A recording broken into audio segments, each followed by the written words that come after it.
গ্রেফতারকৃত আসামি শামীমা আক্তার কোহিনুরের দেওয়া তথ্য মতে ও তার মোবাইল ফোন বিশ্লেষণে আমরা জানতে পারি হত্যাকাণ্ডের প্রধান আসামি জরেজের সাথে তার 1 বছরের অধিক সময় ধরে প্রেমের সম্পর্ক ছিল। জরেজ শামীমাকে জানায় তার এক বন্ধুর প্রেমের ফাঁদে ফেলে ব্ল্যাকমেইলিংয়ের মাধ্যমে 10 লক্ষ টাকা আদায় করা সম্ভব, যা থেকে জরেজ 7 লক্ষ টাকা আর শামীমা 3 লক্ষ টাকা ভাগ করে নেবে। উক্ত পরিকল্পনা অনুযায়ী শামীমা ভিকটিম আশরাফুল ইসলামের সাথে 1 মাস পূর্ব হতেই মোবাইল ফোনে যোগাযোগ শুরু করে এবং তাকে তার প্রতি আকৃষ্ট করার চেষ্টা অব্যাহত রাখে। তারই ধারাবাহিকতায় মোবাইল ফোনে তাদের নিয়মিত অডিও এবং ভিডিও কল চলতে থাকে। পরবর্তীতে গত 11 নভেম্বর 2025 তারিখ রাত 8টায় জরেজ ভিকটিম আশরাফুলকে নিয়ে ঢাকায় রওনা করেন। ঢাকায় আসার পর গত 12 নভেম্বর 2025 তারিখ জরেজ ও আশরাফুল শামীমার সাথে দেখা করে ঢাকা মহানগরীর শনির আকরার নূরপুর এলাকায় 5,500 টাকা দিয়ে একটি বাসা ভাড়া করে 3 জনই একত্রে ভাড়া বাসায় ওঠেন। রংপুর হতে ঢাকায় আসার পূর্বেই জরেজ তার প্রেমিকা শামীমা কোহিনুরকে ফোনে জানায় ভিকটিম আশরাফুলের সহিত সে যেন অন্তরঙ্গ ভিডিও ধারণ করে এবং পূর্ব পরিকল্পনা অনুযায়ী সে ভিডিও দেখিয়ে যাতে তারা 10 লক্ষ টাকা আমাদের যে আশরাফুল তার কাছ থেকে আদায় করতে পারে। পূর্ব পরিকল্পনা অনুযায়ী ভিকটিম আশরাফুলকে শামীমা মাল্টার শরবতের সাথে ঘুমের ওষুধ খাইয়ে হালকা অচেতন করে যাতে বাইরে হতে জরেজ অন্তরঙ্গ মুহূর্তের ভিডিও ধারণ করলে আশরাফুল তা বুঝতে না পারে। পরবর্তীতে যখন একান্ত সময় কাটায় তখন জরেজ বাইরে হতে ভিডিও ধারণ করে থাকে এবং উক্ত ভিডিও আপনাদের সামনে যে মোবাইল আমরা জব্দ করেছি তাতে আমরা পাই এবং ওই অশ্লীল ভিডিওগুলো ধারণ করে সে পরবর্তীতে ব্ল্যাকমেইলিংয়ের একটা চেষ্টা করে বলে আমরা বুঝতে পারি। প্রিয় সাংবাদিকবৃন্দ, শামীমার দেওয়া তথ্য মতে 12 নভেম্বর 2025 তারিখ দুপুরে আশরাফুল যখন পুরোপুরি অচেতন হয়ে পড়ে তখন জরেজ আশরাফুলের হাত দড়ি দিয়ে বেঁধে ফেলে এবং মুখ কস্টেপ দিয়ে আটকিয়ে দেয়।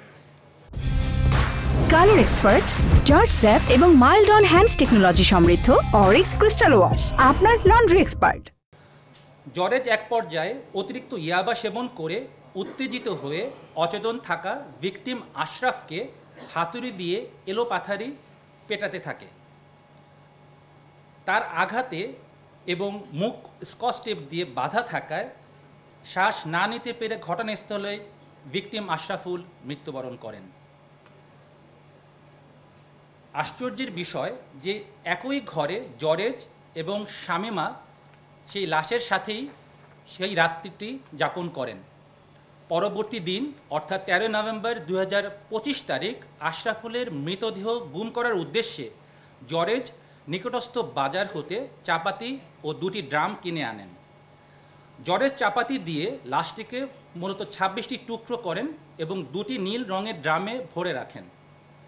সিসিটিভি ফুটেজ বিশ্লেষণ করে আমরা যেটা দেখতে পাই যে বাসা থেকে দুপুর 2টা 43 মিনিটে একটি সিএনজি ভাড়া করে ড্রাম দুটি সিএনজিতে নিয়ে দুপুর 2টা 52 মিনিটে তারা বাসা হতে রওনা করেন।